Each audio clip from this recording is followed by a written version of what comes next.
Përshëndetje miq, mirë se vini në Elevate. Unë jam Floriana Garo, zëdhënësja e Partisë Demokratike dhe sot në Elevate kam vendosur që të bëj një tur të Partisë Demokratike. Për të gjithë ata demokratë, por edhe ata kurioz që duan të shohin se çfarë ndodh brenda selisë Partisë Demokratike, më ndiqni mua sot. Kjo është godina ku demokratët kanë ardhur në vitin 2013, edhe pse Partia Demokratike është themeluar në 12 dhjetor të vitit 1990 si forca e parë opozitare mbas 45 vjet diktaturë komuniste. Tani, më lejoni t'ju tregoj edhe hapësirën, kemi një obor të madh këtu, ku përgjithsisht parkohen makinat, por gjithashtu nuk mund mos tregojmë edhe kafen e demokratëve, kafen e Partisë Demokratike, ku deputet, figurat të njohura të Partisë Demokratike, por edhe demokratë të thjesht, nuk ngurojnë që të bashkohen këtu dhe të diskutojnë për politikën. Më lejoni që t'ju tregoj.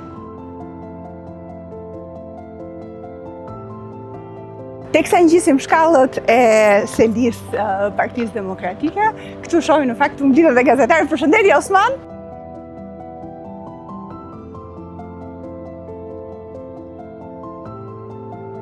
Teksa ngjisim shkallët e selisë Partisë Demokratike, këtu në fakt mblidhen gazetarët që presin gjithashtu edhe deklaratat nga eksponentë të rëndësishëm të partisë që japin deklaratat e tyre, dhe gazetarët këtu filmojnë, shohin se kush vjen dhe kush futet në selinë e Partisë Demokratike. Ka dhe një tendë atje, një hapësirë mjaftueshëm. Te kjo pjesa e hyrjes së selisë, në fakt organizohen edhe aktivitete. Mbaj mend që verën e kaluar kemi parë edhe ndeshjet kampionatit europian që u zhvillua, pra demokratët mblidhen këtu për aktivitete të ndryshme. Tani futemi brenda dhe shohim selin. Dhe kur futemi në hallin e selisë, personi i parë që shohim gjithmonë, përshëndetje, është Pllumbi. Pllumbi është gjithashtu simbol i Partisë Demokratike. Pllumb, sa vite ke këtu? 30 vite. 30 vite. Do më thënë ke qenë dhe tek selia vjetër, ka ndryshim me selive? Shumë. Ashtu, a je më rehat këtu?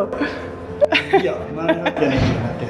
Ashtu? Po. Pse? Vedo prishi këtë punë, ti e di kryetari. Kush është sekreti i të qëndruarit kaq gjatë në punë, Pllumb? Gjithmonë mirësjellja. Dhe respekti ka Shqipërisë. Absolutisht, dhe ti ke kaluar shumë ndodhi këtu në Partinë Demokratike dhe me ndryshimet që kanë marrë pjesë. Megjithatë, Pllumbi gjithashtu ka mbajtur qëndrime politike, të cilat janë vlerësuar gjithmonë, mendoj. Suksese Pllumb, faleminderit. Te kthej në të majtë të recepcionit, hipim shkallët që ngjitet shpërlart, por para se sa të shkojmë në katin e dytë, që është kati më i rëndësishëm, sepse zyra e kryetarit të Partisë Demokratike, Sali Berisha, ndodhet aty, unë dua t'ju tregoj edhe një çik zyrat e organizimit. Organizimi është gjithmonë gëllon me njerëz, ta shohim. Ajo që është interesante është që këtë tur e kam bërë surprizë dhe jo të gjithë e dinë se çfarë jam duke bërë unë këtu. Përshëndetje! Kjo është zyra e organizimit të Partisë Demokratike dhe këtu kemi dhe të rinj që janë gjithmonë ndihmojnë me organizimin këtu. Si po ju shkon puna? Mirë, shumë mirë. Sot çfarë po bëni? Sot me listat, po merremi me antarësinë sot. Shumë mirë. Përshëndetje, ja ku kemi dhe zëdhënësen e antikorrupsionit, Genta Vangelin. Përshëndetje, Genta. Çfarë po bën sot, Genta? Punët e përditshme. Ka punë gjithmonë? Gjithmonë. Dhe ti je gjithmonë këtu edhe gjithmonë në punë. Kemi Klevisin, shefin e organizimit këtu, patjetër. Përshëndetje, Klevis. Përshëndetje. Sot po të gjej këtu në zyrën tënde, edhe pse ti je sërish deputet tashmë, prap organizimi është pjesë e rëndësishme e punës tënde. Kjo është dhe sekretari organizativ, Po. gjitha. Çfarë po organizoni sot? Po sot po merremi me çështjet që kemi nesër në seancë, është seanca parlamentare, po kalojnë informacionet, çfarë kërkohet, çfarë s'kërkohet, ndërkohë po organizohet se të bëhet dhe mbledhja e grupit sot në orën 12. Punët e përditshme të gjitha të partisë, këtu bëhen listat e partisë, këtu bëhen gjitha. Më konkretisht nga të gjitha këto merret Ervini, që është sekretari i organizimit. Megjithatë, një gjë më bën përshtypje këtu, Klevis, që këtu ka vazhdimisht njerëz tek organizimi. Tani nuk e di a është atmosferë pak rinore, prandaj apo në krahasim me zyrat e tjera këtu glojnë njerëzit. Nuk ka më shumë rini. Ka deri Kemi ngjitur edhe forumin Ka deri, është e vërtet, forumi rinor është ngjitur, vinë pjesëtarët e forumit edhe marrin pjesë këtu edhe duan të dinë se çfarë po ndodh. Po patjetër, se ato e kanë xhiron e radhës. Dakor, faleminderit. Shohim dhe zyrën e sekretarit organizativ. Përshëndetje, si Ervin, si kalon? A është më qetë tani mbas zgjedhjeve, Ervin? Në fakt, për ne ka qenë periudhë e ngarkuar, sepse kemi qenë pjesë aktive për të evidentuar gjithë shkeljet zgjedhore. Dhe sigurisht si rutinë përditshme ne merrem me antarësimin, me strukturat, kështu që nuk ka patur pushim, nuk ka qenë bere qetë për ne. Megjithatë ti ndihesh mirë mes të rinjve, këtë po i thosha edhe Klevisit këtu, sepse do të punoj. Po, edhe ndihet energjia. Turoj suksese. Faleminderit. Kalofsh mirë. Dhe tani që dalim nga zyra e organizimit, kjo është dalja tjetër, pak më sekrete këtu kur nuk duam dalim nga hyrja kryesore, futemi drejt e tek zyrat e forumit rinor të Partisë Demokratike. Kemi këtu Gjorgjën, e cila na mirëpret. Përshëndetje Gjorgja. Edhe pse ishte pak surprizë kjo, unë kështu e desha. Përshëndetje. Tani ne po bëjmë një tur të selisë Partisë Demokratike. Çfarë ndodh këtu tek forumi, Gjorgja? Forumi është zyra e rinisë, zyra ku është kontakti i parë me të rinjt. Po. Dhe këtu bëjmë të gjitha zhvillimet për të parë se sa mund ta rregullojmë pak. Po, kryetarin e forumit ku e kemi? Kryetari i forumit sot është në mbledhje me grupin parlamentar, se siç e di, ne kemi dhe deputet së Po, Besarti është deputet dhe ka mbledhje shumë shpejt, mbas një gjysmore. Megjithatë kemi një përfaqësuese shumë të denjë këtu, Gjorgjën, e cila është çdo ditë këtu, një demokrate e zjarrt dhe gjithmonë motivuese për të gjithë të rinjt që duan të vinë dhe të përfshihen dhe të antarësohen në forumin rinor të Partisë Demokratike. Mbas zgjedhjeve që demokratët nuk patën atë rezultat që donin. A ka patur prap interes, Gjorgja, ka interes për të përfshirë në Partinë Demokratike të rinjt? Ajo çfarë më ka bërë përshtypje është që pasi ne pësuam një humbje, mendova që dhe të rinjt do ishin pak të stepur, por në fakt më habitën me kërkesa të reja në antarësime. Kanë dëshirë? Po, më kanë ardhur goxha. Më kam pyetur se kur mund të fillonin prap akademitë dhe shikoj që realisht të rinjt, le të themi, shikojnë atë rebelimin e moshës për të bërë ndryshimin e madh. Çfarë ofron forumi rinor për një të rinj që do të përfshihet? Pse vinë të rinj përveç se idealizmit të tyre, po themi? Edhe prej aktiviteteve ose Përpos idealizmit, ne kemi marrë edhe një grup të rinj të cilët nuk kanë patur bindjet politike, pra i kanë mësuar ishtazi duke marrë pjesë në akademitë politike. Përpos akademive ne bëjmë dhe takime me të rinjt, të cilët janë edhe në kuadër për të përshtatur aktiviteteve të ndryshme që ata kanë dëshirë, po me sa kam kuptuar, gjejnë atë ngrohtësinë që ne i mbledhim të gjithë bashkë dhe të jemi të gjithë një. Por antarësimet duhet vinë këtu të rinjt apo edhe online mund ta bëjnë? Antarësimet bëhen edhe online, kanë zgjedhur kanalet tona të komunikimit, siç kemi website-in, kanë zgjedhur Instagramin dhe numrin e kontaktit që ne kemi për të rinjt. Kryesisht kanë ardhur dhe fizikisht, më shumë kurioziteti për të parë si është një zyrë forumi. Jo, shumë interesant. Faleminderit shumë. Edhe vazhdo mirëprit sa më shumë të rinj që të vinë edhe këtu të ketë. Mesazhi im është të rinjt, një mesazh shumë Patjetër. Të vinë të bëhen pjesë sa më shumë për të kuptuar që Shqipëria është e bukur vetëm me ata dhe çdo gjë nis nga rinia. Faleminderit Gjorgja. Ditë mbar, mirupafshim. Në katin e parë të selisë Partisë Demokratike ndodhen gjithashtu të gjitha zyrat e sekretariateve. Dhe ndoshta më aktivja zyrë është ajo ku ndodhet zonja Adriana Kalaja, gjithashtu kryetaria e gjykatës së partisë dhe komisionit apelimit. Përshëndetje Adriana. Faleminderit që na e mbajtë derën hapur dhe ti je më aktivja këtu. Vjen shumë shpesh, vjen çdo ditë pothuajse dhe edhe gjatë asaj periudhës së verës ku ishte shumë e qetë ti ishe këtu. Çfarë ta jep këtë motivim gjithmonë? E para, unë mendoj që kemi marrë një detyrë përsipër dhe duhet ta bëjmë ashtu siç duhet. Kemi marrë një besim nga ata që na kanë votuar, të paktën ne kryetarët e komisioneve jemi zgjedhur gjithë me votën e Këshillit Kombëtar.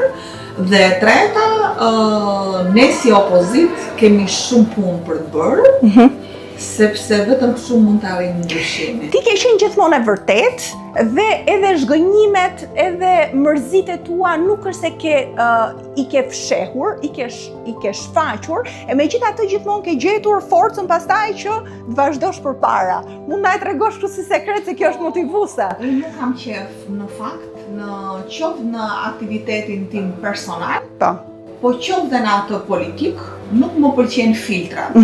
Filtrat gjithmonë e gabojnë historinë, sepse duke e retushuar, duke e fshehur, ne nuk gjejmë qoftë mënyrën, qoftë forcën, qoftë dhe idet për t'i rregulluar ato gjëra. Kështu që unë kam vendosur t'jem kështu gjithmonë, qoftë kur mërzitem, qoftë dhe kur gëzohem, por gjithmonë ringritja është më e mirë se sa rënja. Kjo detyrë që ke, të pëlqen? Po, më pëlqen dhe nuk do ta ndroj me asgjë. Më pëlqen dhe jam krenare për çdo gjë që kam arritur në jetë, jo çdo gjë kurorzohet me fitore, por unë di që kam bërë maksimumin për çdo gjë që kam hasur gjatë aktivitetit tim, qoftë në fushat personale, po qoftë edhe për sa kohë që kam marrë një detyrë brenda Partisë Demokratike. Të falenderoj shumë. Ditë të mbarë, mirëpafshim. Faleminderit. Gjithashtu.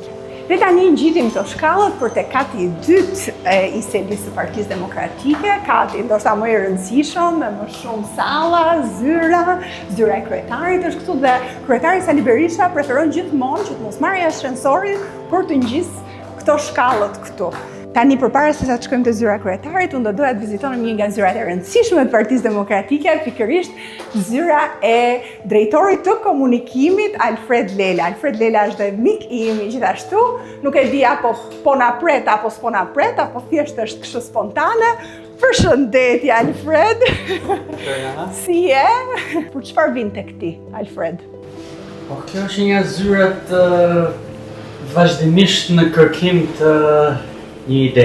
Kështu që ata që vinë shkëmbejmë ide dhe mundohemi që idetë pastaj ti materializojmë, që gjithmonë ja dalim, por kur mundemi. Po. Tani, kjo zyrë ka dhe disa elemente dekorativ personal të Alfredit vetë. Pra jo të gjitha zyrat e selisë Partisë Demokratike janë kështu. Alfredi e ka dekoruar edhe me këto posterat e tij, të cilët i ka shumë për zemër, nëse mund të më tregosh vetëm ja dy, se zyrat e tjera janë përgjithsisht pak më të zhzymta, do thosha. Kopertina revistash të ndryshme, kryesisht amerikane, po ka edhe ndonjë britanike dhe kapin me sarkazëm apo me alegori momente ndryshme politike. Siç e shikoni është Trump, është Sarah Palin, Reagani, Clintoni, Nixoni. Ideja këtyre është nuk është dash tek personazhi politik, po tek kreativiteti i editorëve të gazetave. Pra i kam përzgjedhur për kreativitetin. Yet as a New Statesman me Sarah Palin, ish zëdhënës presidenten, kandidatën për zëdhënës presidente, me brirët e djallit, për që janë dy buzëkush. Paske dhe një kjo po më pëlqej, ka himni shqiptar dhe i Shteteve të Bashkuara të Amerikës. Tani duhet ta përcaktoj që Alfredi është gjithashtu shtetas amerikan dhe Amerikën e ka shumë për zemër, ashtu siç dhe unë. Kjo është në fakt Elmar Hua, doktor Berisha, zoti Berisha. Ashtu? Ja ka dhënë këshillta. Ish ministri i mbrojtjes së Shtetit Bashkuar të Amerikës, William Perry, është himni shqiptar dhe himni amerikan, pra është dhuratë e doktorit. Unë e kam huazuar vetëm përkohësisht për ta patur zyrën time, si simbol të lidhjeve të doktor Berishës, lidhjeve speciale në Shtetet Bashkuara të Amerikës, dhe kjo është një nga shenjat e këtyre lidhjeve dhe e kam vendosur në zyrën time me lejen e doktori nuk di gjë, por Eda asistentja e përjetshme e doktorit e di, pra e kam me lejen e saj. Kurse këto janë presidentë gjithë pullat e postës të bëra nga posta amerikane për gjithë presidentët amerikanë, që nga i pari kam arritur deri te Bill Clintoni, sepse pastaj Nuk e di pse se kam gjetur pjesën tjetër, por koreksionesh deri tek Bill Clinton. Tani, politikoja këtu që tregohet në këto karriget, është gjithashtu një brand i drejtorit komunikimit Alfred Lela, po gjithashtu edhe pas vonë, i cili është emisioni tim më i ri në kanalin e tij në YouTube, nëse mund të bëj pak reklam Alfred. Gjithashtu, zyra e shtypit është një zyrë më vete, ti je drejtori i komunikimit dhe si komunikon me zyrën e shtypit? E ke këtu pranë, pra nuk janë shumë larg, po komunikimin... Zemëruar, shkojmë në vrap. Ndërsa kur preferon të jesh vetëm, okay. Pastaj shkëmbejmë sigurisht ose takohemi në mbledhje ose po WhatsAppi ka zgjidhur çdo gjë. Komunikimi në WhatsApp është shkurton kohën, shkurton distancën. Je dhe pranë zyrës së kryetarit Sali Berisha këtu, kështu që është një vend, një lokacion i mirë të thosh. Që edhe kur zemërohet doktori shkojmë në vrap. Shkon kjo punë, kështu është dieta. Po. Alfred, faleminderit, do shkojmë të shohim dhe zyrën e shtypit, po faleminderit që na tregove zyrën tënde. Ide shumë e mirë për të njohur PD-n nga brenda. Për demokratët, por jo vetëm. Gjithë mirat, ditë mbar. Okej. Jam të bashkë me Marielën e njohin të gjithë demokratët në fakt. Mariela, si është punosh në selin e Partisë Demokratike gjithmonë duke u siguruar që çdo teknikalitet është në rregull? Me thënë të drejtën, Floriana, është një nga punët më të bukura që kam pasur ndonjëherë. Me doktorin është kënaqësi shumë e madhe, por edhe shkollë më vete. Okej, po kjo është një gjë shumë tipike që thuhet zakonisht, po çfarë ka ngelur ty në mendje që ta kuptojnë njerëzit pse është punë kaq e bukur? E para është mënyra se si erdha në Partinë Demokratike. Ishte një surprizë për mua. Doktori ishte, le ta themi, një idhull ka qenë për mua dhe kam parë gjithmonë si një lider shumë të aftë. Dhe për ta përcaktuar, dhe për njerëzit që nuk e dinë, Mariela ka qenë shtatzan në ato foltore të para, dhe në fakt nuk e dinin shumë njerëz që ishte shtatzan, sepse maskonte shumë mirë, por ka qenë sakrificë e madhe që ajo e ka bërë me shumë dëshirë. Këtë e baj mend. Dhe e bëj përsëri me shumë kënaqësi. Kush është misioni yt që ty të shtyn dhe të vish çdo ditë me pozitivitet dhe me dëshirë? Demokratët. Okej. Pse? Kanë sakrifikuar shumë vite, janë përballur me shumë sfida, e di, si kanë ecur punët. Ndaj, unë kam një dëshirë të madhe, dhe dëshira ime është që demokratët nesër të vinë në pushtet, dhe pse jo. Dhe kjo do t'i sheshoj të gjitha pakënaqësitë dhe mërzitjet që ne mund të kemi kaluar edhe gjatë kësaj kohe. Teksa vim nga korridori, nuk mund mos ndalojmë edhe tek zyra e shtypit, edhe Alfred Lelën e takuam pak më përpara, drejtorin e komunikimit. Megjithatë, zyra e shtypit ndodhet këtu dhe këtu kemi edhe Silvin, që prej kur je ti në Partinë Demokratike? Nga 2012, po? 2012. Nga 2012. Që e shumë fat i madhe më, sepse Dr. Berisha më dhaj mundësi shumë të madhe, ashtu sikurse e ke edhe ti sot, Floriana. Domethënë ti je zëdhënës e Partisë Demokratike, ishte përveç se ishte një kënaqësi, privilegj, por ishte një detyrë shumë me shumë kujdes. Pra, sepse punoje me kryeministër, pra doktori ishte kryeministër atëherë. 12 vite në Partinë Demokratike, 13 po bëhen tani. Si shtëpi e dytë, apo jo? Po, në fakt edhe drejtorët e komunikimit kanë ndryshuar, Silvi, por ti gjithmonë je përshtatur. Edhe ti me atë pozitivitetin tënd, me natyrën tënde, që nuk i merr gjërat me shumë... Jo, sepse një gjë kur e do, domethënë do naturalizohesh me kolegët, do e shijosh, do japësh anën tënde profesionale, sepse është një tetorarsh që ti do përshtatesh. Më pas e gjitha ajo që ti ke prodhuar gjatë gjithë ditës në punë, do ndikojë edhe në familje, kështu që nuk kam pse unë që negativitetin ta çoj edhe në familje, është ndërthurje. Edhe ti ke 2 çuna të mrekullueshëm që janë rritur tani, edhe besoj që dhe ata janë rritur me atë idenë e politikës me ty edhe janë përfshirë dëshirë edhe ata, apo jo? Patjetër, dhe në çdo zgjedhje thonë sa vota keni ju, sa ka do fitojmë apo jo.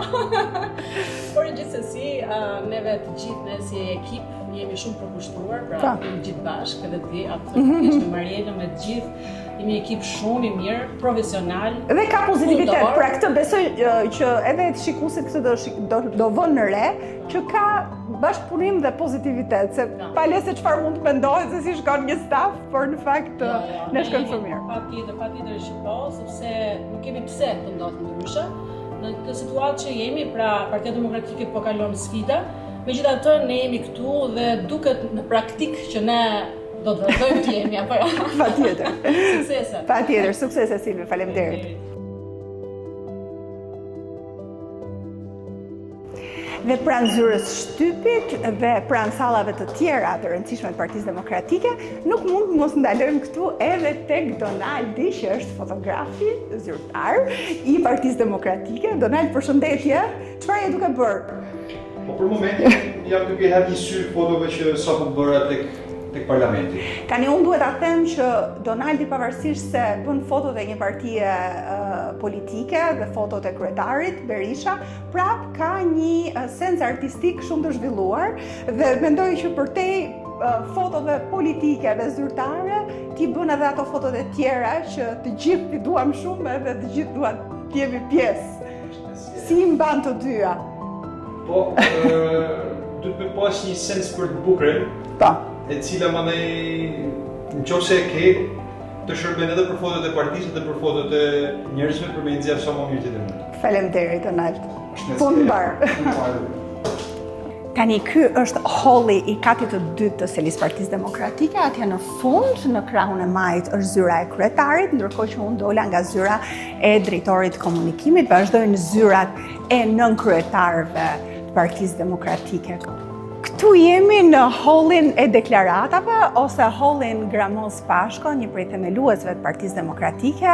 Ky hall është shumë i rëndësishëm, këtu bëhen aktivitete të ndryshme të Partisë Demokratike, si celebrime, si deklaratat bëhen këtu nga eksponentë të rëndësishëm të Partisë Demokratike. Përgjithsisht, zoti Berisha nuk i bën këtu deklaratat e tij, këtu i bëjnë deputetët dhe anëtarët e kryesisë, por do t'ju tregoj gjithashtu hallin e deklaratave dhe konferencave me gazetarët të kryetarit Partisë Demokratike Sali Berisha.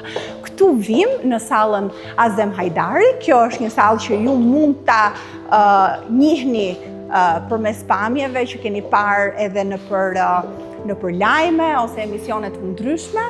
Këtu është edhe foltoria dhe podiume nga ku flet zoti Berisha, edhe baneri pas zgjedhje të lira nuk ka zgjidhje, e cili është një slogan shumë domethënës për demokratët në këtë moment. Këtu ulen gazetarët në këto karrige dhe më mbrapa karrigeve janë gjithashtu kamerat të cilat e pasqyrojnë të gjithë eventin. Shkojmë dhe shohim dhe sallën Pjetër Arbnori, e cila është salla më e madhe e selisë Partisë Demokratike.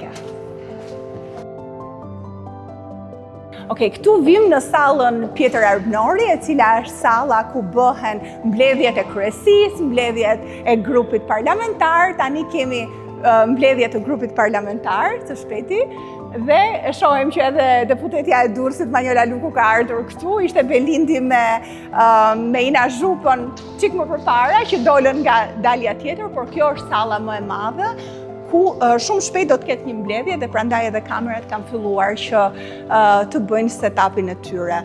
Kryetari ulet në qendër, aty në krye, bashkë me sekretarin e përgjithshëm Flamur Nokra. Nga kati i dytë është një gjysmë kat mbas katit të dytë dhe pastaj vjen kati i fundit të selisë së Partisë Demokratike. Në këtë kat ndodhet zyra e sekretarit të përgjithshëm, Flamur Nokra, të cilën do ta shohim pas pak. Gjithashtu edhe zyra e ime, e zëvendëses së Partisë Demokratike, edhe këtu mund ta vëmë re, do ta shikojmë. Kjo është zyra ime, të cilën unë e kam mobiluar me mobilje blu, që i përshtaten edhe vendit që jemi këtu. Është vendi ku kaloj me kënaqësi kohë dhe gjithashtu kam edhe një pamje të mirë të taracës njohur të Partisë Demokratike.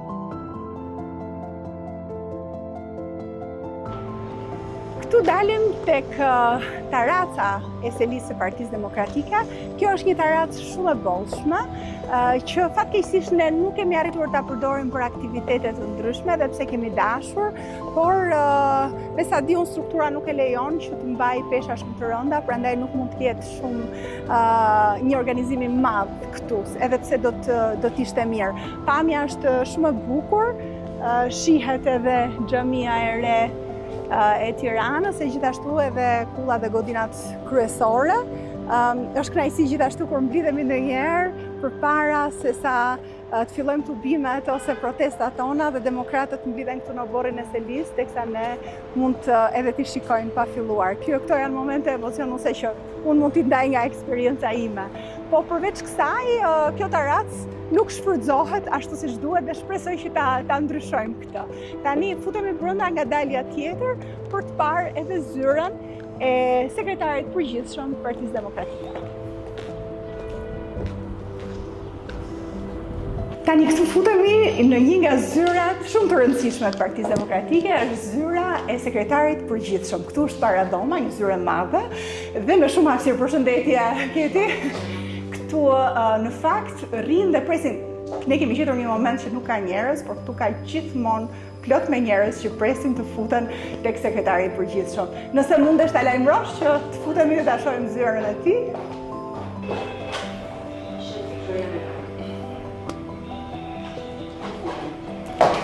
Përshëndetje. Zoti Noka, sekretari i përgjithshëm i Partisë Demokratike. Kjo është zyra e sekretarit përgjithshëm të Partisë Demokratike. Flamur, ne po bëjmë një tur të selisë së Partisë Demokratike për t'ju treguar edhe demokratëve, por edhe qytetarëve se çfarë ndodh këtu. Sepse mirë është që t'jemi sa më të hapur, sa më transparent. Shumë mirë, patjetër, transparencë dhe punojmë. Dhe kuriozitet. Njerëzit duan ta dinë se çfarë ndodh, por unë e kam parë edhe si një lloj motivimi për ata të rinj që duan ta shikojnë se si është një parti politike dhe se si është politika. Ti çfarë mesazhi do jepje për këta të rinj që po e mendojnë të përfshihen politike dhe pse kohët nuk janë shumë të thjeshta? Politika, për një njeri që do në vendin e vet, është forma më mirë e angazhimit dhe kontributit për këtë vend. Sigurisht, kur e thash e don popullin e vet, politikanit dhe vendin e vet. Po. Mënyra më e mirë për të shërbyer dhe për të kontribuar është angazhimi politik. Në çdo fushë tjetër, individi realizohet vetë si person në biznes apo në profesionet të ndryshme, por nuk mund të jesh kontributor i dukshëm apo kontributor me peshë dhe me rëndësi në shoqëri. Po. Ndërsa në politik, kur hyn me shpirt dhe me vullnet të mirë për të kontribuar për këtë shoqëri dhe për vendin tënd, ke mundësi që të bësh gjëra të mëdha, gjëra të mira dhe sigurisht ke mundësi të lëshësh gjurmët e tua. Dhe ju keni rrugëtim të gjatë në fakt të politikës që nga Forumi Rinor i Partisë Demokratike, shumë vite i përfshirë.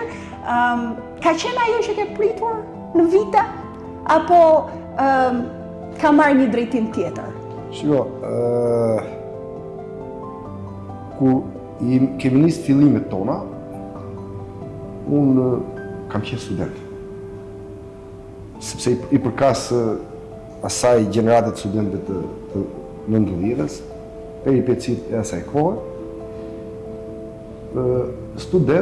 isha student mjekësie, shumë veta më kanë thënë pse e le mjekësie dhe angazhohet në politikë.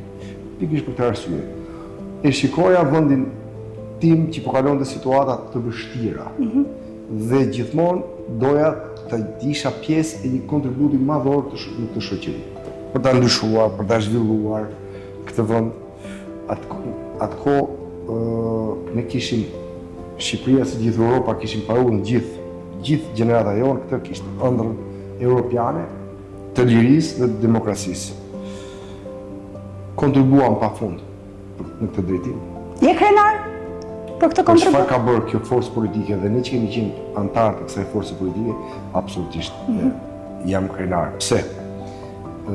Është Partia Demokratike që përmbysi regjimin, një diktaturë nga më të egrat. Kjo besoj që bën çdo demokrat krenar, dhe sigurisht ne që kemi qenë kontribuos në këtë. Partia Demokratike antarësoi Shqipërinë në Këshillin e Evropës, në OSBE. Antarësoi Shqipërinë në NATO. Partia Demokratike, qeverisja e saj liberalizoi vizat shqiptarëve. Pra, ka kontribut madhor dhe për këtë arsye çdo demokrat duhet të jetë krenar. A i ka Partia Demokratike dyert e hapura për njerëz që vinë dhe duan të përfshihen, sepse kanë edhe atë ndoshta dyshimin që politika është fushë ashpër, fushë vështirë dhe dyert tona nuk do të hapen asnjëherë plotësisht, sepse ka disa teori edhe tilla që këta që janë prej kohësh nuk e lëshojnë vendin kollaj dhe nuk na japin ne hapësirë. Çfarë mesazhi do kishe për këta njerëz? Partia Demokratike ka qenë është e vetme forcë politike që ka qenë e hapur gjithmonë. Pra, për te asaj që sot regjimi me propagandë përpiqet të shes, realiteti kë ka qenë për. Pra kushdo është i mirëpritur. I mirëpritur çdo kush që kërkon të kontribuojë dhe e gjen veten sot në këto rrethana dhe kushte që jemi kundërshtar me këtë regjim që po rënon, shkatron këtë vend. Absolutisht këtu janë mirëpritur të rinjt, vazhdimisht, energjia e tyre dhe mirëpritet. Këtu janë mirëpritur çdo kush që kërkon të kontribuojë për ta ndryshuar këtë vend dhe për të ecur përpara. Sa e vështirë ka qenë kjo rrugë politike e jotja dhe sa e vështirë do ishte për dikë që përfshihet në politikë tani në këtë moment? Që politika, Floriana, është në kushtet e Shqipërisë tashmë është sport i vështirë. Të rreshtohesh në opozitë do të thotë që rreshtuar në anën e atyre që duhet të sakrifikojnë. Sot, kur je në opozitë të vërtet, siç është Partia Demokratike, kundërshtari të lufton në gjitha format. Nuk ka më domethënëse sepse ajo që ndodhi kryetarit të partisë tonë, Sali Berishës. Vetëm se ishte i pa kompromis me të keqen që i ofronte narkosi si regjim sot, ai u përball me të paimagjinueshme tendenca ndëshkimi dhe sulme deri ke burgosja politike. Pra, kjo është që po të them që në kushtet e sotme, angazhimi në politikë në opozitë është sakrificë. Dhe pasion, apo jo? Pasion pa diskutim. Pra, po nuk e pate pasionin, nuk ja del dot këtij rrugtimi vështirë. Pra, në një forcë të lirë politike, në kushtet e Shqipërisë, në opozitë, duhet patjetër të udhëhiqesh nga pasioni. Dhe vullneti dhe treta duhet jesh i bindur të bindesh vetveten që këtu je për të sakrifikuar për kauzat mëdha dhe për ata qytetarë të cilët në mbështetjen dhe në ndjekin. Dhe kjo në fakt jep përmbushjen më të madhe një politikani dhe me që ne po bëjmë turin e selisë Partisë Demokratike dhe kjo është zyra juaj këtu, vazhdimisht shoh njerëz që vinë. Çfarë bën sekretari i përgjithshëm? Dhe çfarë konsiston roli? Floriana, sekretari i përgjithshëm është menaxheri dhe administratori organizativ dhe funksional i një force politike, në këtë rast i Partisë Demokratike. Kryetari i partisë bën politikën e madhe, administrimin dhe menaxhimin dhe organizimin e partisë si forcë, si strukturë, si energji, ka detyrë pastaj sekretari i përgjithshëm së bashku me stafin tjetër. Po, dhe në fakt pas edhe ulje ngritjeve që politika ka dhe ky rrugtim i yni edhe në Partinë Demokratike ka patur, ka dhe zhgënjime tek njerëzit që vinë dhe të takojnë ty. Si e gjen forcën dhe motivimin për t'ja induktuar këtyre njerëzve dhe pse të zhgënjur që të shojnë përpara? Kur je në nivelin drejtues, në leadership, një nga detyrat kryesore është që ti duhet çdo njeriu, mbështetësi, aktivisti, antari, simpatizanti, apo dhe çdo qytetari që të takon, duhet t'i përcjellësh pozitivitet. Kjo është pavarësisht ngarkesave që ke ti, apo pavarësisht situatës që mund të ndodhesh edhe vetë, emocionale apo shpirtërore, por tek personi që do të presësh në zyrë, kur jenë në leadership, e ke detyrë që të përcjellësh vetëm pozitivitet, shpresë dhe besim. Dhe asnjë nga ata qytetarë apo antar strukturave apo drejtorë strukturave apo militantë, simpatizantë që të vinë, nuk duan t'ia dinë çfarë ke ti në shpatullat e tua dhe në brendimin tënd. Ai ka ardhur për problemin e shqetësimit që ka dhe ai atë kërkon që ti t'ia japësh drejtimin dhe rrugën. Po përsa i përket marrëdhënies me kryetarin në vite, si ka evoluar? Unë kam shumë vite, duke qenë se jam qenë në fillimet e mia në këtë parti, që fillimet e kësaj partie në struktura, kam qenë me forumërinë në orë, pastaj në parti. Pra, me kryetarin e partisë, profesor doktor Sali Berishën, kam aq vite sa ka partia, aq vite kam njohje, edhe më shumë, edhe më përpara. Sali Berisha është njëri me cilin e ke privilegj të punosh dhe është kënaqësi të punosh me të. Ka ndryshuar puna me të në vite? A ka ndryshuar ai, po themi në vite? Shikoj, çdo njeri ndryshon. Edhe unë, edhe ti, nuk jemi aty që kemi qenë para disa vitesh, sot kemi ndryshuar. Por tek Sali Berisha një gjë nuk ka ndryshuar dhe nuk ndryshon kurrë. Fisnikëria dhe nizëllimi që ai ka në marrëdhënie me bashkëpunëtorët, me stafin dhe me çdo demokrat. Më së njerëzore, edhe pse jenë marrëdhëniet e prorvartës, një marrëdhënie e cila të motivon që ti të vazhdosh punën më shumë. Ky është Sali Berisha. Ky është Sali Berisha. Po të më thonin mua a do të punoje me Edi Ramën, nuk do të punoja as në sekondë. Pse? Sepse Sali Berisha edhe portieri e selis, edhe çdo punonjës të këtë seli e trajton si të ishte njëri shumë i rëndësishëm. Njëri jashtëzakonisht shumë i rëndësishëm. Pra këtë ka dhe është, po ju them, është lideri i vetëm i një force politike që ka këto cilësi dhe që të bën të ndihesh kënaq dhe i lumtur që punon me të. Dhe mendoj që koha e gjatë e bashkëpunimit tregon shumë për çdo lloj bashkëpunimi që kanë dy palë ose dy persona, por unë falenderoj për këtë bisedë që ndoshta është pak jashtë kornizave politike të ashpra që jemi mësuar që t'i shohim politikanët tanë, por që në fakt disa gjëra janë ndryshe nga sa që duken. Floriana, të falenderoj unë shumë për këtë gjë. Kjo është një edhe papritur. Spontanisht, krejt spontanisht. Nuk e dija kur më njoftoi sekretarja që është Floriana, mendova se ka ardhur për çështje pune. Dhe para të falenderoj shumë, është një gjë është kemi nxjerrë pa një gjë që s'ka të bëjë me politikën, por ka të bëjë më shumë me njerëzore në këtë forcë politike dhe kjo më vjen mirë, më gëzon. Falenderoj shumë. Në fakt politika është dhe njerëzore dhe duhet jetë sa më njerëzore, mendoj. Kjo forcë politike ka bërë gjithçka në këtë drejtim.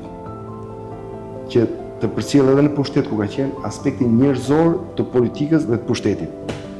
Tani jemi në rrethana të tjera dhe ne përsëri do ta përcjellim, do ta mbajmë fort si një vlerë të shtuar këtë aspekt tek Partia Demokratike. Faleminderit shumë. Faleminderit. Dhe këtu vim tek zyra më e rëndësishme e kësaj selie, por mbyllim dhe derën që mos ketë shumë zhurmë. Kjo është Paradoma dhe këtu kemi dhe Silvia. Silvia Gjepali, nga Dursakja ime gjithashtu, ka gjithashtu një funksion të rëndësishëm, sepse ajo është asistentja digjitale e Dr. Berishës. Silvia është kthyer në punë mbas lindjes djalit të saj, kështu që tani është dhe në këtë fazën e ëmbël. Po, kënaqësi t'ju gjej sërish dhe shumë suksese në. Faleminderit. Të re që ke nisur. Atë pëlqen puna që bën Silvia? Po, patjetër. Pse? Po, sepse me doktor Berishën gjithmonë është të mësosh më shumë. Pa. Ti e nis me diçka tjetër, por gjatë këtyre viteve ka qenë një eksperiencë shumë e bukur për mua. Ida, përshëndetje. Mirë se vjen në Elevate, ne po bëjmë turin tonë dhe unë do ta mbaj mikrofonin ty këtu, që të flasësh pak më lirshëm, më trego diçka për eksperiencën tënde të punës dhe si është të qëndrosh në këtë paradhon për kaq shumë vite. Është një eksperiencë paksa me emocione, nuk diskutohet, por është po da aq vlerësuese si nga bashkëpunëtorët e Zotit Berisha dhe vetë Zoti Berisha. Si ja ke dalë? Po. I cili na e ka bërë shumë të lehtë bashkëpunimin, punën në oraret e zgjatura, por në këtë bashkëpunim kaq të mirë, përveç domethënë meje, bashkë me Zotin Berisha punon dhe kolegja ime shumë e mirë, Vali Bamsi, është një zonjë grua me të cilën gjithmonë kemi patur sikur të jetë një person në këtë paradhon. Po, edhe si ka qenë, domethënë punosh me oraret e zgjatura, edhe familja këtu të ka bërë ca tolerime, do thosha. Unë duhet ta theksoj edhe për publikun që nuk e njeh Edën më gjerë, edhe pse demokratët e njohin, që Eda është një familjare mrekullueshme me 2 fëmijë të mrekullueshëm, një vajzë dhe një djalë, dhe që duke qenë familjare shumë e mirë, prap ka arritur të bëjë dhe punën e vet me shumë pasion. Faleminderit për vlerësimin Floriana, më shtove emocionet tash. Familja ka qenë pika kyçe për mua, shumë e vlerësuar, shumë mbështetëse, sepse të punosh me Zotin Berisha në të gjitha pozicionet që ka patur, domethënë Zoti Berisha, qoftë kryetar partie, qoftë president, qoftë kryeministër, përsëri tani kryetar partie do të thotë se familjes do t'i mungosh. Por kam patur një mbështetje shumë të fuqishme nga familja, nga bashkëshorti dhe fëmijët, vajzat ajo ka dhënë kontributin e vet në merritjen në vite dhe ka dhënë kontributin e vet në familje. Tani ti ke një statuj shumë interesante që në fakt personifikon Edën. Dhe punën që bën Eda, që ma ke treguar para disa kohësh, nëse mund ta shikojmë pak këtu përpara kamerës, me këto 3 majmunët këtu që tregojnë. Unë nuk shoh, nuk flas dhe nuk dëgjoj. Dhe kjo ka qenë, po, dhe me vesh të duar. Kjo ka qenë motivi këtu, ë? Kjo ka qenë një motiv që unë e kam mbajtur në çdo zyrë që kam lëvizur. Dhe përfundimisht edhe mbaj këtu ku jam edhe sot. Po për sa i përket zyrës këtu dhe paradhomës, Eda, kush qëndron këtu në paradhom? Kush vjen këtu? Dhe unë e di që ti nuk lejon edhe shumë njerëz që të mblidhen këtu. Mbajtur shumë njerëz, pa ata që vinë dhe mund të ulen, domethënë për pak kohë derisa të vi orari për takimin. Vinë bashkëpunëtor, por vinë edhe qytetarë të thjeshtë, domethënë që shprehin dëshirën për të takuar Zotin Berisha. Edhe Zoti Berisha ka qenë i hapur përgjithsisht për të takuar. Historikisht i hapur, ka pritur njerëz demokrat, jo demokrat, njerëz të niveleve të ndryshme. Ti ke qenë që vajzë e re që ke ardhur në këtë punë edhe gjithë këto vite ke ndryshuar zyra, ke ndryshuar gjithashtu edhe statusin nga pushtet në opozit, e megjithatë me buzëqeshje dhe me shpresë gjithmonë. Si ka mundësi kjo? Sepse në radhë të parë me njerëzit që hyjnë e dalin këtu duhet të kesh besim. Duhet të kesh komunikim të mirë. Por duhet të pranosh edhe njerëz që janë ndryshe nga ata që vinë këtu me mendime ndryshe.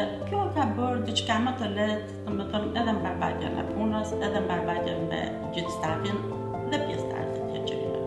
Po për sa i përket momenteve që ti ke pasur nevojë që të shkëputesh, të marrësh pushime, ndoshta të lëvizësh, e ke pasur të lehtë komunikimin me Zotin Berisha për sa i përket kësaj? Shumë të lehtë. Në momentin ka patur raste se njerëz kemi qenë dhe pa qetë në punë, sa për kemi thënë, për një herë ka thënë largohu, nuk ka problem, merru me shëndetin, ose kur kemi patur për të bërë pushime, e kam koordinuar me kolegën time Valin punën dhe unë në fakt dua ta ndaj sepse bashkë me Edën jemi njerëz të afërt në bashkëpunim me Zotin Berisha. Zoti Berisha është ndryshe në kamera, do thosha, dhe si politikan, dhe ndryshe në privatësi, pak më shumë me njerëzit me cilit punon. Edhe kjo është masa e vërtet. Shumë njerëz mbasi pra shumë e ngrohtë dhe shumë e afërt. Shumë njerëz, domethënë mbasi e kanë parë në televizor doktorin. Sa unë jam sa që i them doktor, zotin Berisha, domethënë, dhe mbasi kanë bërë takimin këtu, thonë Eda është komplet tjetër, zotin Berisha, është shumë njerëzor. Shumë njerëzor, shumë njerëzor. Domethënë, këtë është një merit e doktorit. Dhe tani, shumë spontanisht, mbasi e treguam dhe para dhomën, ne do të futemi brenda në zyrën e doktor Berishës për ta treguar edhe zyrën e tij, është zyrja me më shumë kuriozitet, kështu që nëse mund t'i telefonosh Eda.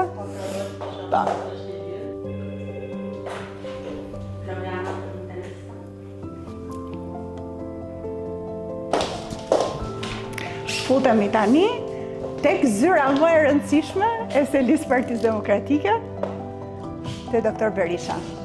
Përshëndetje, doktor. Kënaqësi, ne po bëjmë një tur të selisë Partisë Demokratike për t'ju treguar demokratëve, por jo vetëm, edhe publiku të gjerë, se cilat janë ambientet dhe njerëzit që punojnë në Partinë Demokratike. Sigurisht ju jeni kryetari i Partisë Demokratike dhe ka shumë më tepër kuriozitet. Kjo është një zyrë e madhe, me plot dritë, me plot hapësirë, ku ju kaloni shumicën e kohës tuaj. Vazhdimisht unë vëre që kjo tavolinë pune është e mbushur plot e për plot në mënyrë të çrregullt me dokumentat tuaja të punës. Pse e keni zgjedhur këtë formë dhe këtë mënyrë? Kjo është një traditë e hershme e të cilën e kam patur edhe kur nuk kam qenë politik. Pra edhe kur ishit mjek? Edhe kur isha mjek studimet. Po? Unë kam punuar gjithmonë. Po. Kam shkruar. Dhe zakonisht duhet të dokumentat që kam duhet të dobësohen, të zbehen shumë në memorje për domosdoshmërinë imediate që unë pas 3 muaj shtazam kalon një kohë dhe pastaj bëj një pastrim të përgjithshëm repar a zero, e filloj nga e para. Por gjerë në atë kohë i maj, nuk është se në këtë ta quajmë pa rregullsi nuk ka dhe rregull, sepse unë paka shumë. I dini se ku i keni? E di. I gjë jo kaq me vështirësi, i gjë. Sigurisht më don më mirë të ishte ndryshe, po ja që është. Edhe kështu dhe kjo më duket se të ndryshoj një ta quaj një praktikë që ka 10 vite. Nuk jam vetë. Po, dhe në fakt unë duhet ta them që me raste kjo tavolinë pastrohet kur ka ndonjë intervistë të rëndësishme televizive ose kur do bëhen në një spot ose foto. Tani ajo që bie në sy doktor këtu në këtë zyrë, përveç tavolinës madhe të punës, është dhe kjo biblioteka mbrapa dhe biblioteka duket se ju shoqërojnë ju edhe në zyrën tjetër që keni patur, edhe në shtëpitë tuaja. Kjo bibliotekë dhe disa elemente, në qoftë se mund të më tregoni diçka nga këto objekte që janë këtu që kanë një lloj vlere për ju. Ose tani unë kam qenë dhe mbetëm gjithësi i lidhur me libra. Po. Kjo ka qenë paka shumë po ta marrish dhe libra kam patur ose edhe kam bledhë dhe më kam dhuruar dhe më kashu kam patur shumë. Në këtë aspekt mund të them se këto janë 1/4 apo 1/5. Tani unë lexoj më shumë të digital. Dhe blej në Amazon, blej në Kindle. Blej në Kindle ose në Amazon, lexoj. Nuk jam i kënaqur që lexoj kryesisht në iPad, sepse sado që i njëjtë është, po prapë prap libri në dorë është më shumë. Për mua. Megjithatë, lexoj më shumë në Amazon sepse libri në dorë kërkon një pozicionim, kërkon një diçka më të veçantë, kurse këte ke kudo, në çdo kohë, ka avantazhet e veta.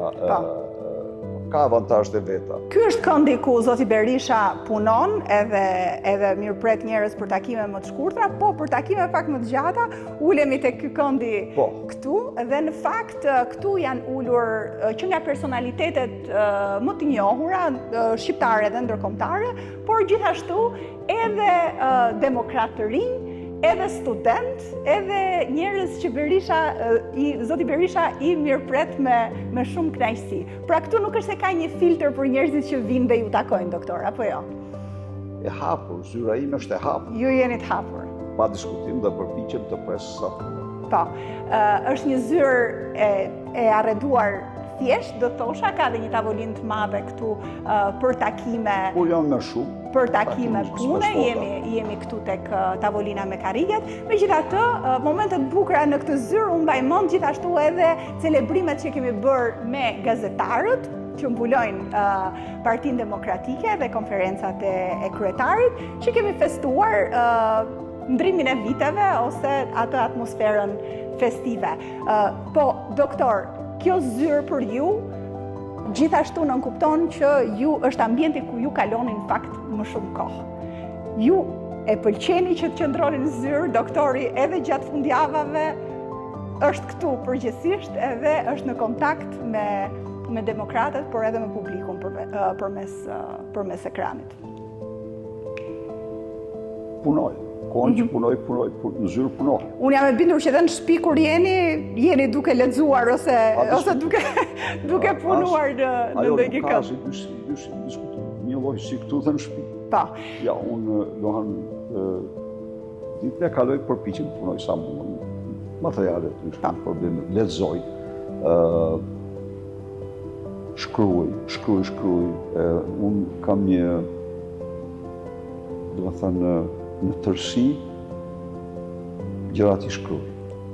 Në tërësinë e tyre, pavarësisht se nuk i lexoj pastaj, po ato janë të shkruara. Nuk i riktheheni shënimeve? Jo, domethënë, mund mos lexoj, mund maj fjalim pa lexuar, mund flas pa lexuar, por jo pa një tekst paraprak. Si rregull, ka një tekst paraprak. Gjithmonë e keni patur.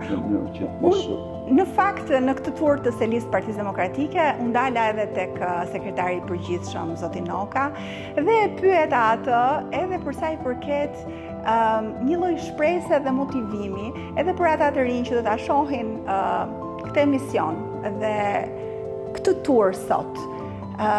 Për të ardhur dhe për t'u përfshirë, doktor, a mendoni që është e rëndësishme që të rinjt shqiptar ta shohin ende me shpresë Partinë Demokratike dhe politikën shqiptare, pavarësisht nga të gjithë uljeve të fundit, do të themi, dhe mërzive dhe disfatave që kemi kaluar? Të rinjt shqiptar, mendoj dhe besoj se kanë shumë arsye për të pa tek Partia Demokratike forcën kryesore të rezistencës ndaj regjimit, ndaj diktaturës autoritare aktuale,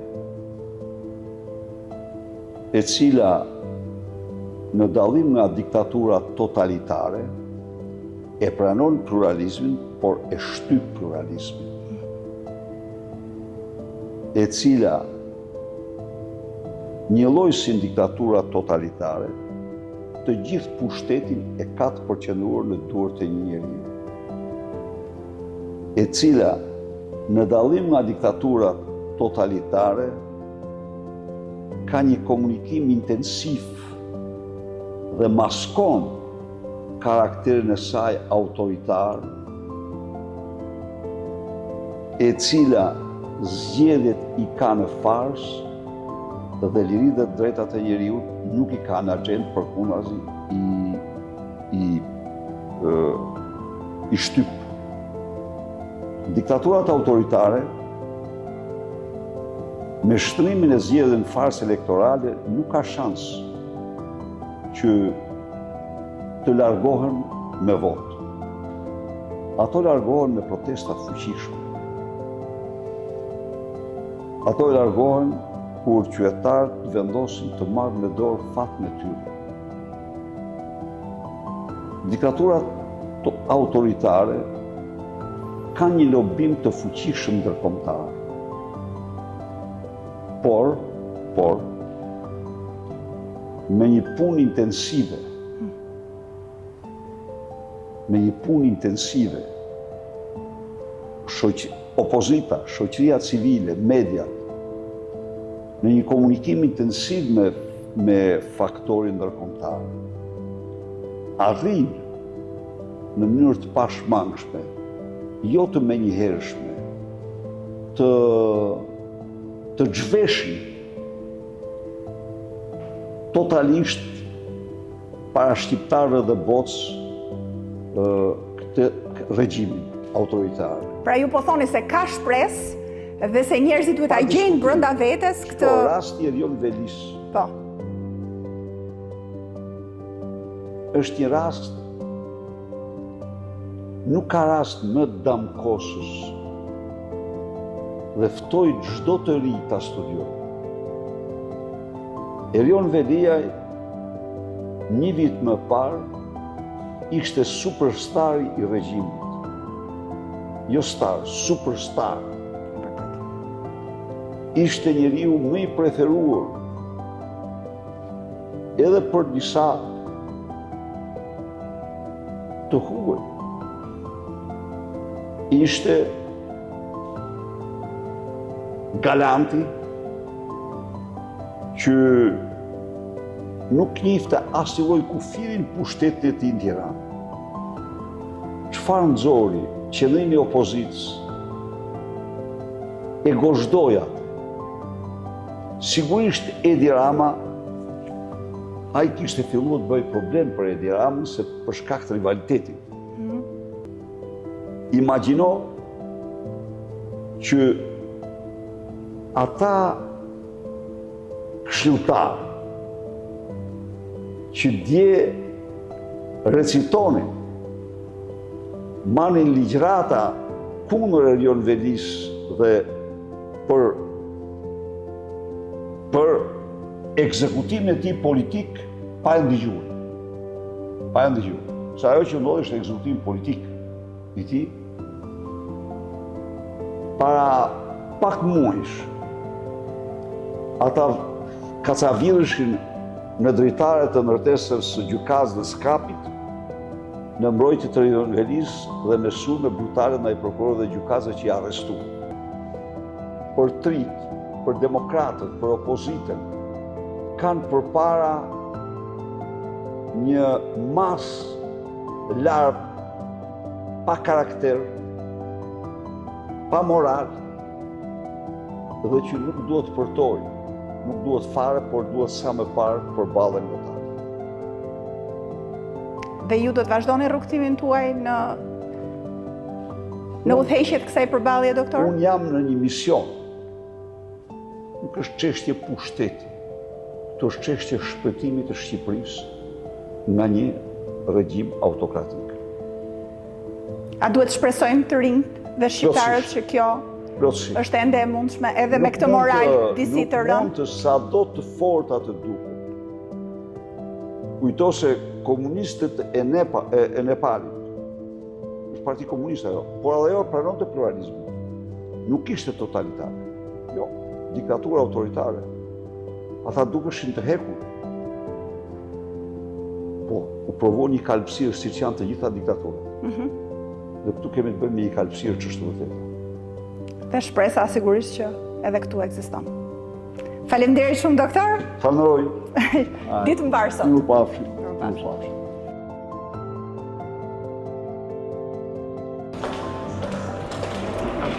Ky Të dashur miq, ky ishte edhe turi dhe dita jonë në Partinë Demokratike sot. Unë ju falenderoj që na ndoqët.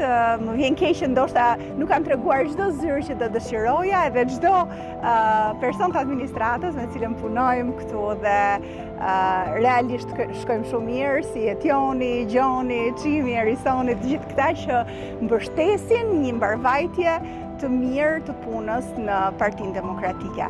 Por shpresoj që të gjithë ju tani e keni kuptuar pak a shumë se si është të punosh dhe të jesh në një parti të rëndësishme politike, partinë opozitare më të madhe në vend. Faleminderit që na ndoqët.